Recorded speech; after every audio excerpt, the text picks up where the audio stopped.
Vageshwari municipal वसाहत आणि वागेश्वरी रहिवासी संघ यांचं सुवर्ण महोत्सवी वर्षात त्या निमित्ताने श्री सत्यनारायणाच्या महापूजेचं आयोजन केलेलं आहे. अतिशय उत्साहात आणि भक्तिमय वातावरणात हा सुवर्ण महोत्सव साजरा व्हावा या उद्देशाने हनुमान प्रसादिक भजन मंडळ वर्धे तालुका कुडा जिल्हा सिंधुदुर्ग व स्वतः विजय उर्फ गुंडू सावंत आणि आत्ते माझे प्रतिस्पर्धी बुवा सन्माननीय संदीप लोके गाव त्यांचं निंगा तालुका देवगड जिल्हा सिंधुदुर्ग महत्त्वपूर्ण बुवांना या ठिकाणी आमंत्रित करून त्या परमेश्वराचं नामस्मरण करण्याची जी संधी दिलेली आहे त्याबद्दल सर्वप्रथम वागेश्वरी म्युनिसिपल वसाहत वागेश्वरी रहिवासी संघ आणि या मंडळाचे सर्व सन्माननीय अध्यक्ष धपटू साबाजी उपळे, त्याचप्रमाणे सन्माननीय सेक्रेटरी सुरेंद्र मुकुंद माने आणि त्याचप्रमाणे जयवंत आबा पानसकर खजिनदार त्याचप्रमाणे या मंडळाचे सर्व पदाधिकारी रहिवाशी यांचे मी माझ्या भजन मंडळाच्या वतीने आभार मानतोय. आमच्याशी ज्यांनी फोनवर संपर्क साधला ते सन्माननीय मंगेश गोसावी आणि त्यांचे मित्र परिवार यांचे सुद्धा मी माझ्या भजन मंडळाच्या वतीने आभार मानतोय. या ठिकाणी जमलेल्या रसिक मायबाप प्रेक्षकांना महिला वर्गाला सुद्धा विनम्र अभिवादन करतोय. मग या जमलेल्या मायबाप प्रेक्षकांमध्ये अनेक नामवंत वैष्णव या ठिकाणी हजर आहेत. त्याचप्रमाणे नामवंत पद्मवर्धक आहेत, मान्यवर व्यक्ती आहेत. त्यामध्ये सन्माननीय पंडित कोकाटे बुवा या ठिकाणी हजर आहेत. त्यांना मी माझ्या भजन मंडळाच्या वतीने विनंती करतो, या ठिकाणी खुर्ची ठेवलेली आहे त्या खुर्चीचा थोडा वेळ तरी आपण मान राखावा. त्याचप्रमाणे युट्यूबच्या माध्यमातून सन्माननीय रासप काका या ठिकाणी हजर आहेत आणि त्याचप्रमाणे हे 2 युट्यूबर सुद्धा हजर आहेत. त्यांचे सुद्धा मी माझ्या भजन मंडळाच्या वतीने आभार मानतोय. महाराष्ट्राचं नव्हे तर संपूर्ण जगताचं दैवत श्री गणरायाला वंदन करून विद्येचं दैवत सरस्वती मातेच्या चरणी नतमस्तक होऊन तिथली स्थान देवता आणि रंग देवतेला वंदन करून माझी ग्रामदेवता ही सातवी मातेच्या चरणाची लीन होऊन भुवनच्या ग्रामदेवतेला नमस्कार करून सत्याचा वाली श्री सत्यनारायणाला वंदन करून राष्ट्रीय माते समान मांडणाऱ्या छत्रपती शिवाजी महाराजांना छत्रपती संभाजीराजांना मानाचा मुद्रा करून डबल वारीच्या या आमने सामने 2020 सामन्याला सुरुवात करतो. जय हिंद, जय महाराष्ट्र.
जाने कहाँ गए वो दिन कहते थे तेरी राह में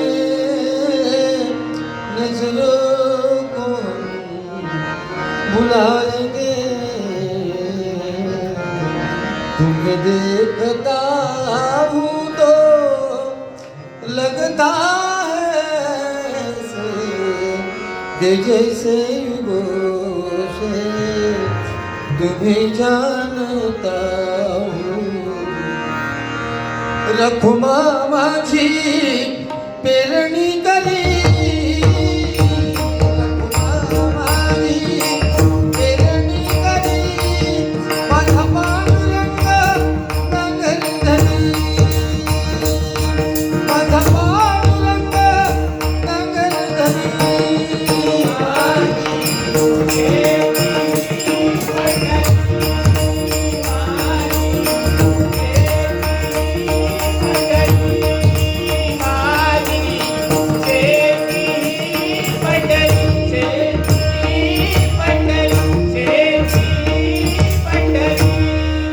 लागो रे लागो रे मन लागो रे लागो रे मन लागो रे लागो रे मन लागो रे लागो रे मन लागो रे लागो रे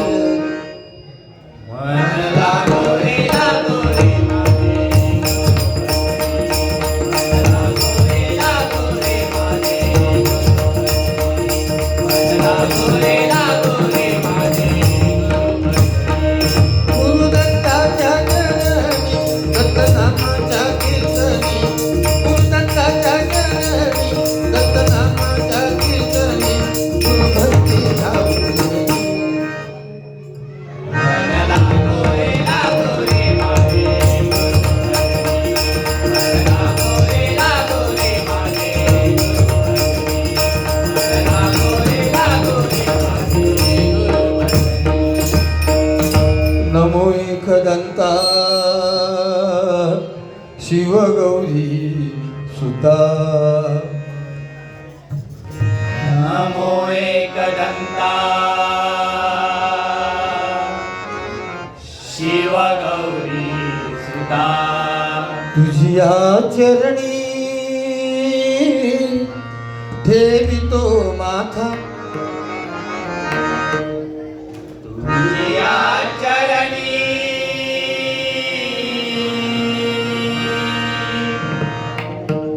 ठेवितो माता तुझिया चरणी ठेवितो माथा तुझ्या चरणी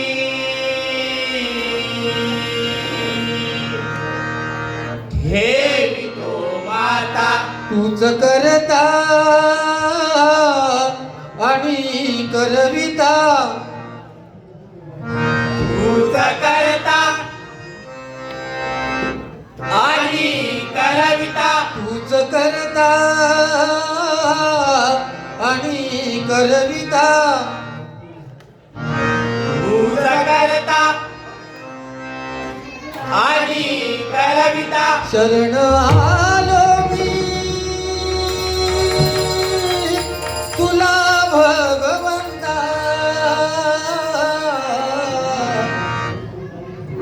शरण आलो मी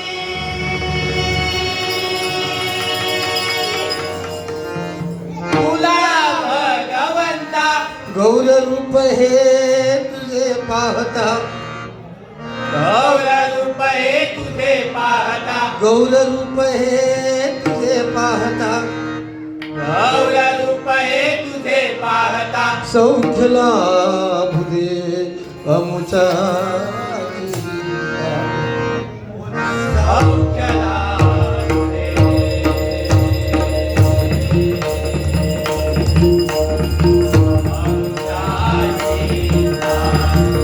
सौख्य लाभुदे.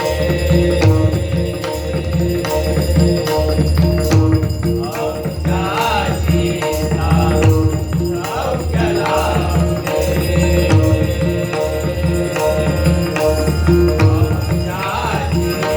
कुंडलिका वरदे वरदे वरदे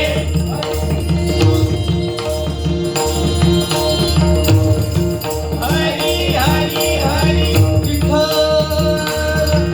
विठ्ठल विठ्ठल विठ्ठल श्री ज्ञानदेव विठ्ठल विठ्ठल. कारण सुरुवात माझ्याकडे आहे आणि या वागेश्वरी रहिवासी संघाचा सुवर्ण महोत्सवी वर्ष आहे. समोरचे बुवा जे आहेत लोके बुवा ते आपण सगळेजण तुम्ही अगदी महाराष्ट्राच्या संपूर्ण कानाकोपऱ्यात त्यांना लोक ओळखतात. अतिशय उत्कृष्ट गोड आवाज, भजन समोरच्या बुवापेक्षाही काही पटीने खूप छान असतं असा गोड गैरसमज मानून लोकांसमोर प्रेझेंटेशन. शेवटी या मंडळाने आम्हा दोन बुवांना आमंत्रित केले. कुठेतरी दोघांची सुद्धा त्या खुर्चीवर बसण्याची ऐपत असल्यामुळे आम्हा दोघांना बोलवले. त्यामुळे मायबाप प्रेक्षक ठरवतील की कोणाची लेवल काय आहे हे मायबाप प्रेक्षक ठरवतील. आपल्याला तेवढा अधिकार नाही आहे कारण आपण गर्वातच गेलोय. आणि सेम विषय या बाबतीत आहे. ह्या लोके बुवा असं वाटतं की माझ्यासारखं भजन क्षेत्रात दुसरं भजन करणारं दुसरं बुवा नाही. गर्व झालेला आहे. परंतु गर्व झाल्यानंतर त्याचा शेवट कशामध्ये असतो हे प्रत्येकाने ओळखलं पाहिजे. मला एवढं त्यांना बोलण्याची गरज नाही. परंतु वास्तवात जे काय होतंय त्याप्रमाणे माणसांनी चालावं या विषयाचं मी आहे. कारण आमच्या दोघांच्या भांडणाशी तुम्हाला काही देणं घेणं नाही. आजची रात्र तुमच्या कानावरती नामस्मरण पडलं पाहिजे हाच एक उद्देश या मंडळाचा आहे. कारण 100 वर्ष झाली. 100 वर्ष होणं ही साधी गोष्ट नाही. अतिशय योग्य नियोजन आहे. या मंडळासाठी एकदा जोरदार टाळ्या वाजवून त्यांचं स्वागत करा. कारण फार गरज आहे. म्हणजे बरं वाटलं. एवढे मोठे गुलाबजाम फर्स्ट टाइम गुलाबजामुन प्रत्येका किल्ल्या माणसाक देतात 100 वर्ष आहे. खूप छान आहे. कारण आम्हाला असे विषय गावी आल्या मुंबईसारख्या ठिकाणी आल्यानंतर किंवा तरी दाखायला मिळतात. आपलं भजन मला लोकेबोनबद्दल काही जास्त बोलायचं नाही, तुमच्या निदर्शनात येईल. काही मंडळी अशी आहेत या ठिकाणी वयस्कर लोक बसलेत, आम्हाला यूट्यूबच्या माध्यमातून बघतात, पण लाईव्ह बघण्याचा विषय इथे आलाय लक्षात घ्या. आणि लोकेबुवासारखा गर्विष्ठ आणि चिडखोर बुवा दुसरा कोण तुम्हाला मिळणार नाही. याचं उदाहरण येईल तुम्हाला. समोरचा बुवा म्हणजे शून्य आणि आपण म्हणजे कोणतरी एक फुटोमार किल्लो आहे सर. ठीक आहे. आपलं भजन मी नेहमी भजनाच्या माध्यमातून सांगतो, आपलं भजन हे षडाक्षरी मंत्रावर अवलंबून आहे. कुठला षडाक्षरी यंत्र? रामकृष्ण हरी. रामाचा आचार, कृष्णाचा विचार आणि हरीचा उच्चार. राम हा शब्द समजायला सोपा आहे. राम समजायला सोपा आहे, लिहायला सोपा आहे, उच्चारायला सोपा आहे. परंतु कृष्ण प्रत्येक अक्षर जोडाक्षर आहे, त्यामुळे तो उच्चारायला कठीण आहे, समजायला कठीण आहे. आणि कृष्ण शब्द लिहायला कठीण आहे. कृष्ण समजायला का कठीण आहे? तर ज्या श्रीकृष्णाला छोटीशी बासरी उचलायला 2 हाताचा आधार घ्यावा लागला, त्याने अख्खा गोवर्धन पर्वत आपल्या करंगळीवरती उचलून घेतला. तो श्रीकृष्ण ओळखणं फार कठीण आहे. साक्षात मृत्यूच्या डोक्यावरती म्हणजे नागाच्या फणीवरती नृत्य करणारा कृष्ण ओळखणं फार कठीण आहे. पहिल्या अपराधाला सुदर्शन चक्राने मान उडवण्याची ताकद असताना सुद्धा 99 अपराध थांबून 100व्या अपराधाला शिशुपालाची मान धडा वेगळा करणारा कृष्ण ओळखणं फार कठीण आहे. सोन्याची द्वारका असताना सुद्धा ज्याचा गरीब सुदाम्यासारखा मित्र आहे तो श्रीकृष्ण ओळखणं कठीण आहे. आणि महाभारतासारखं युद्ध क्षणार्धात संपवण्याची ताकद असताना सुद्धा जो अर्जुनाच्या रथाचा सारथी झाला तो श्रीकृष्ण ओळखणं फार कठीण आहे. हे कलियुग आहे. मोर नाचताना रडतोय, हंस मरताना गातोय, जिवंत माणूस पाण्यामध्ये बुडतोय आणि कलियुगात मेलेला माणूस पाण्यावरती तरंगतोय. या कलियुगात आपलं कर्म आपल्याला फेडल्याशिवाय आपल्याला मृत्यूपर्यंत जाता येणार नाही, हे 100% सत्य आहे. कारण पूर्वी चालायचं, मागच्या जन्मी केलं तर या जन्मी फेडायचं. आता तसं नाही. आता जर तुम्ही एखाद्याचं वाईट केलं असेल तर 100% तुम्हाला ते फेडल्याशिवाय आपल्या मृत्यूच्या दाढेपर्यंत आपण जाऊ शकत नाही. परंतु या कलियुगात जर परमेश्वराच्या चरणापर्यंत पोचायचं असेल तर नामस्मरणाशिवाय दुसरा पर्याय नाही, जे तुम्ही आम्ही करतोय लक्षात घ्या. म्हणून ज्या परमेश्वराच्या नामस्मरणाने आपण सुरुवात करतोय त्या प्रभुरामाच्या गाण्याने आपण सुरुवात करूया. धन्यवाद.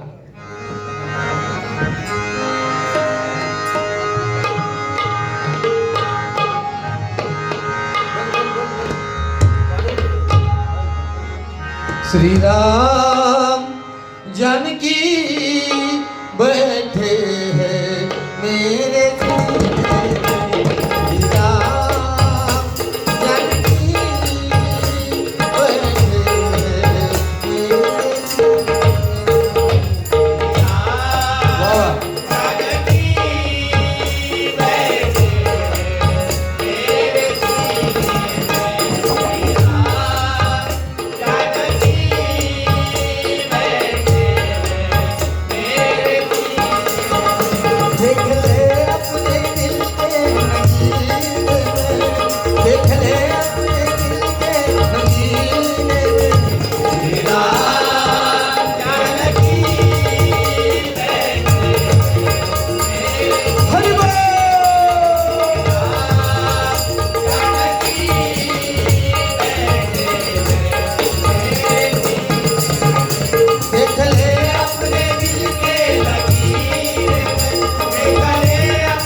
तुझे देवा, नाम तुझे देवा, अमृताहुनी गोड नाम तुझे देवा, नाम तुझे देवा.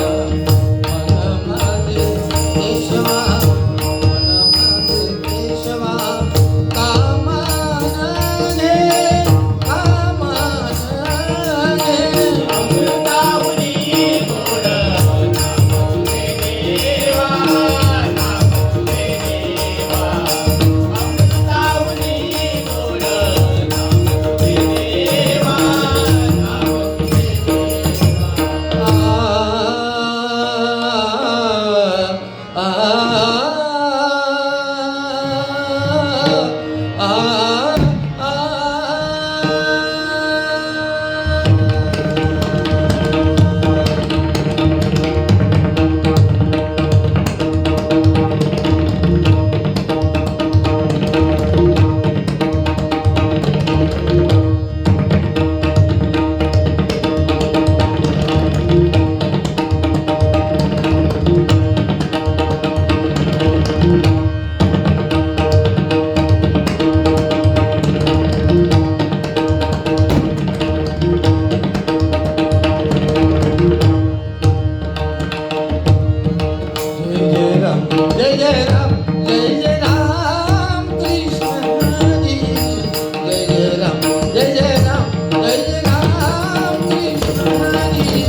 आवळला कृष्ण हरी मुरारी आवळला कृष्ण हरी मुरारी गोवर्धन गिरिधारी मुरारी गोवर्धन गिरिधारी मुरारी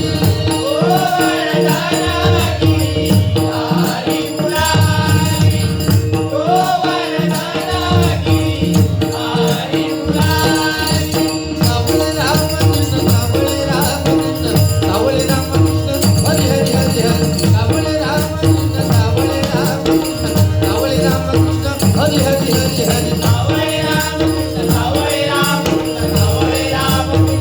हरी सावळे रामकृष्ण सावळे रामकृष्ण सावळे रामकृष्ण हरी हरी हरी हरी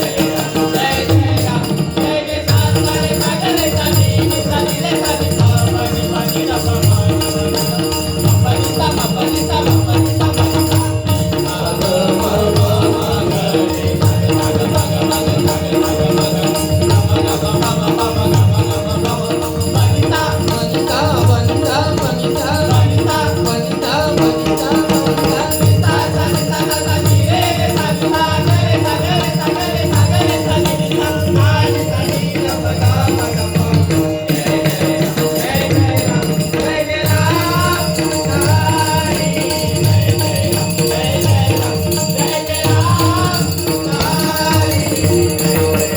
जय जय राम कृष्ण हरी जय जय राम कृष्ण हरी जय जय राम कृष्ण हरी वाटली पाहिजे ज्यावेळेस युट्यूब चालू असतं ना लाज वाटते लाज लक्षात घ्या ठीक आहे एक मुंबईला आलो आपण काही लोकांचे मेसेज असतात काही लोक ॲड्रेस विचारत असतात हे ठीक आहे पण तुम्ही युट्यूबच्या माध्यमातून बघा मायबाप प्रेक्षको आणि हे मी म्हणजे तिडकीने बोलतोय हीच छानपणा नडतच ना हो मेलो जो लोक होतो त्याच्यासाठी मेलो लक्षात घ्या त्याचं जेव्हा भजन चालू असतं तेव्हा आम्ही ऐकायचो म्हणजे एकेदो मोठं लागान गेलो 35 वर्ष परशुराम बुवानी जा काही केलेले ना त्याच्या पलीकडे लोक बुवा काय ना तुमच्या माहितीसाठी सांगतोय आणि आता ह्या विषयावर चिडणार तो त्याचं स्वतःचा असं भजनात काही एक नाही शून्य स्वतः लोके बुवा भजनाच्या नावाने शून्य फक्त परशुराम बुवानी आणि ज्यांनी त्या गुरुनी त्यांनी जे काही दिलंय त्याच्या पलीकडे लोके बुवा नाही आणि इथे इतिहास कोणाचा लिहिला जातो इतिहासात कॉपी करणाऱ्याची कधी नोंद होत नाही लक्षात ठेवा जो कॉपी करणारा बुवा हिंमत नाही स्वतःचं काय लोकांसमोर प्रेझेंटेशन करण्याची आणि स्वतःची पाळी येईल काय फक्त चोरावर मोर चोर मी भारी काय गरज नाही मोबाईल वापरायची गरज नाही ही शिस्त माझ्याबरोबर तुका लावचीच लागते आणि झक मारीत तुका करू काय आणि तू आई वडिलांना मानत असशील तर घेशील ना मोबाईल माका काय घेणं घेणार कारण हे तू अतिरेक करतोयस लक्षात घे प्रत्येक वेळी तसा तुझी नाटकाही आम्ही काय अरे आम्ही तुझ्या वेळेस आम्ही सिरियसली घेतो ना भजन बाबा ठीक आहे तू काय बोलतो तुझे विचार आम्ही ऐकतो तुझ्याकडे विचार कसले दुसऱ्यांचे चोरून तू विचार मांडतो तुझ्याकडे विचार नावाची काय चीज हा ठीक आहे आपण रूपावलीकडे वळूया रूपावली ही पांडुरंगाप्रती रूपाचा ध्यानाचा अभंग हल साऊंड तुमचं भारी आहे माका वाटलेलं पहिलं लागायचं नाही पण मस्त लावलं तुम्ही साऊंडवाल्यांसाठी एकदा टाळ्या वाजवा हे बंदिस्त आहे ना माझ्या वेळेस मी सांभाळून घेणार लक्षात घ्या फक्त प्रतिस्पर्धी तो मोठो गायक हा पाकिस्तानच्या फतेह अली खान नंतर नंबर येतोच लागता त्यामुळे ह्याका सांभाळून घ्या तो चिडतोला नाही तर तुमच्यावर तुम्ही सिरियसली घेऊ नका मी आहे तुमच्या बरोबर साऊंडवाले रूपावली ही पांडुरंगाप्रती 28 युग पांडुरंग विठेवरती उभा राहिलाय केवळ आणि केवळ भक्त पुंडलिक आपल्या आई वडिलांच्या सेवेमध्ये अडकलाय याचाच अर्थ आपण ज्यांच्या उदरी जन्म घेतलाय ते आपले आई वडील यांची सेवा मरेपर्यंत करा म्हणजे आपल्या आयुष्यात कशाची काही कमी पडणार नाही लक्षात आणि ती खरी काळाची गरज आहे आणि ती पुंडलिकाची भक्ती बघून पांडुरंग म्हणतोय की पुंडलिका जिथे जिथे भजन कीर्तन प्रवचन सुरुवात होईल तिथे तिथे तुझ्या नामाचा जयघोष होईल म्हणून आपण भजनाच्या सुरुवातीला कीर्तनाच्या सुरुवातीला पुंडलिक वरदे हरी विठ्ठल अशा नामाचा जयघोष करतो लक्षात घ्या सत्य, त्रेता, द्वापार आणि हे कलियुग आहे. ह्या कलियुगात जर तुम्हाला परमेश्वर भेटायला पाहिजे तर त्याच्यासाठी नामस्मरण फार गरजेचं आहे. सत्ययुगात परमेश्वर भेटायला पाहिजे तर हजारो वर्ष तपश्चर्या करायला लागायची, तेव्हा परमेश्वर भेटायची. त्रेतायुगात मोठमोठे होम हवन यज्ञ करायला लागायचे, तेव्हा परमेश्वर भेटायचा.